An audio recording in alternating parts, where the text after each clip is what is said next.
방금 읽은 말씀 중심으로 하나님의 말씀이 우리를 깨끗하게 해요라는 제목으로 말씀을 전할게요. 자, 여러분 혹시 조지환이라는 배우 아세요? 네. 유명한 배우는 아니야. 알아요. 유명한 배우는 아니지만 혹시 이 배우 본 적 있으세요? 네. 이거 어떻게? 강민이는 어떻게 알아? 저희 아빠가 유튜브로 보여줬어요. 아, 그래요? 그치, 유명한 배우는 아니에요. 유명한 배우는 아니고. 자, 그런데 이 배우는요, 개구먼 조혜련 씨의 동생인데요. 이 아저씨는 2023년 전까지만 해도 가족과 사이가 별로 좋지 않았더랬어요. 부인인데, 부인과 사이가 별로 좋지 않았어요. 심지어 다른 동료 배우들도, 선배 배우들도 조지한 씨를 보고서는 쟤 왜 저렇게 살지? 왜 저렇게 행동하지? 하며 싫어하기까지 했죠. 그러던 어느 날 누나로부터 전도를 받게 된 조지환 씨는요, 그날부터 하루에 성경을 50장씩 소리내어 읽기 시작했는데요. 그렇게 해서 4년 만에 성경 52독을 하게 된 어느 날 조지환 씨의 삶에 변화가 찾아오기 시작했어요. 선교 훈련을 받고 이렇게 인도네시아, 캄보디아로 단기 선교를 다녀오는가 하면 아내를 잘 도와주고, 그러니까 그 전에 아내를 잘 안 도와줬다라는 거지, 가부장적으로, 그치? 근데 아내를 잘 도와주게 되고, 무엇보다 사람들에게 이렇게 좋은 평가를 듣는 사람으로 변하기 시작했던 거죠. 그 결과 조지한 씨는요, 모든 갈등을 극복하고 생활고도 이겨내게 되었는데요. 이처럼 여러분, 성경에는요, 올바르고 즐거운 삶, 즉 행복한 삶을 선물해주는 비밀이 담겨 있어요. 왜냐? 성경은 우리의 몸과 마음을 깨끗하게, 맑게, 그래서 자신있게 만들어주기 때문인데요. 정말 그러한지 우리 말씀 속으로 들어가 보기 전에 여러분, 손이 더러워졌을 때 우리는 어떻게 해야 하죠? 손을 씻어. 네. 물과 비누로 깨끗하게 씻어야죠. 그렇다면 우리의 마음이나 생각이 더러워졌을 때는 어떻게 해야 될까요? 영어가요. 시편 119편 9절은 이렇게 답해 주는데요. 청년이 무엇으로 그의 행실을 깨끗하게 하리까? 주의 말씀만 지킬 따름이니라. 오늘 우리가 읽었던 본문 말씀이죠. 그래요, 여러분. 우리의 마음이나 생각이 더러워졌을 때, 그래서 마음과 생각을 마치 비누칠해서 물로 깨끗이 씻어내듯이 그렇게 씻어내야 할 때 우리는 말씀을 읽어야 돼요.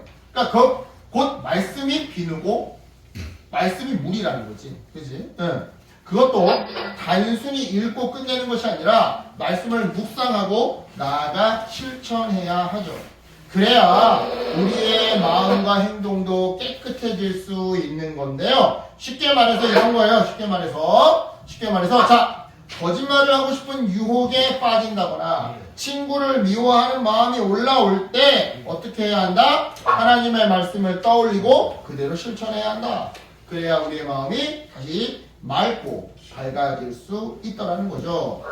따라서 여러분, 이처럼 하나님의 말씀은 우리를 깨끗하게 해주기에 우리는 이 성경 말씀을 읽고 실천해야 하는 건데요. 이 부분에 있어서 오늘 본문은요, 그냥 대충 실천하는 게 아니라 전심으로 실천하라고 말해요. 하는 신용만 하는 게 아니라 진짜 발에 키스를 할 정도로 전심으로 제대로 하라는 거예요.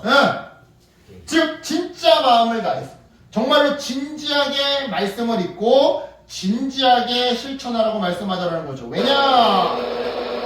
이처럼 진짜 마음을 다해야 그래야 비로소 죄를 짓지 않을 수 있기 때문인데요. 이 부분을 이해하기 위해서 목사님이 이런 예를 한번 들어볼게요.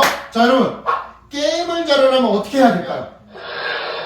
일단 연습을 많이 해야겠죠. 그런데요, 그냥 연습만 많이 한다고 되는 게 아니에요.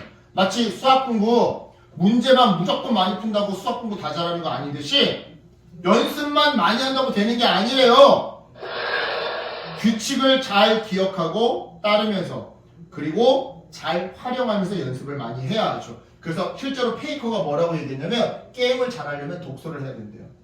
여러분, 하나님의 말씀도 마찬가지예요. 어떻게 해야 죄를 짓지 않고 바른 삶을 살 수 있느냐? 그래서 어려움을 극복하고 더 행복한 삶을 살 수 있느냐? 성경을 제대로 읽고 지켜야 해요.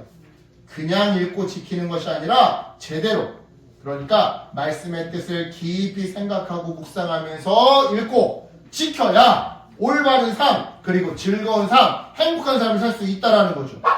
바로 이러한 이유 때문에 말씀을 억지로가 아니라 진짜 마음을 다해, 즉 기쁨으로 따라야 하는 건데요. 간혹 우리 친구들 중에 큐티를 해오라고 한다거나 공과를 하라고 하면, 또는 암성 물씀을 외워오라고 하면 또 해야 돼?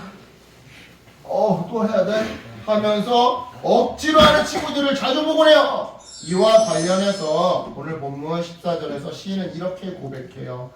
나는 주의 법규에 따르는 것을 기뻐합니다. 재산을 많이 가지는 것보다 더 좋아합니다. 하민아, 뭐보다 더 좋아한대? 재산을 많이 가지는 것보다 더 좋아한대. 주님의 법규를 따르는 것을.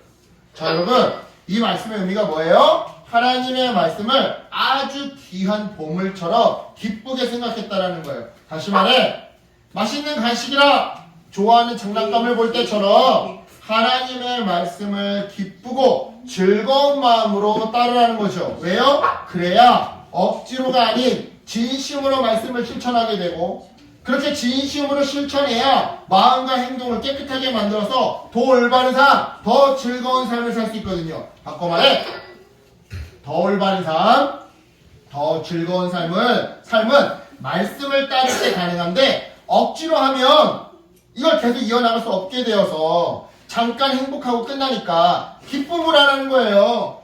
그래야 올바르고 즐거운 삶, 바로 행복한 삶을 오래 이어나갈 수 있으니까요. 그렇다면 이쯤에서 이제 오늘 말씀을 정리해볼게요. 여러분, 오늘 시편 말씀을 통해 우리는 세 가지를 배웠어요. 첫 번째, 하나님의 말씀은 우리의 마음과 행동을 깨끗하게 씻어준다. 따라서 우리는 하나님의 말씀을 따라야 한다. 세 번째, 단 기쁨으로 따라야 한다. 억지로가 아니라. 여러분, 이 배운 내용들을 마음에 잘 새기면서 우리 이번 주는 정말 매일 큐티 거르지 말고 전심으로 큐티하면서 그 큐티한 말씀을 날마다 기쁨으로 실천하는 한 주 되었으면 좋겠어요. 특히 내일 학교 안 가죠? 내일 모레 학교 안 가죠? 그러면 이제 집에서 엄마 아빠랑 보내는 시간이 많을 텐데, 집에서 특히 엄마 아빠의 관계 속에서 말씀을 기억하고 말씀대로 엄마 아빠한테 대하는, 순종하고 엄마 아빠와 대화하는 그런 한 주가 되었으면 좋겠어요. 그래서 깨끗한 몸과 마음으로 행복한 삶을 축복으로 누리는 저와 여러분, 우리 모두가 되기를 예수님의 이름으로 축복합니다. 아멘. 기도할게요. 하나님 감사합니다.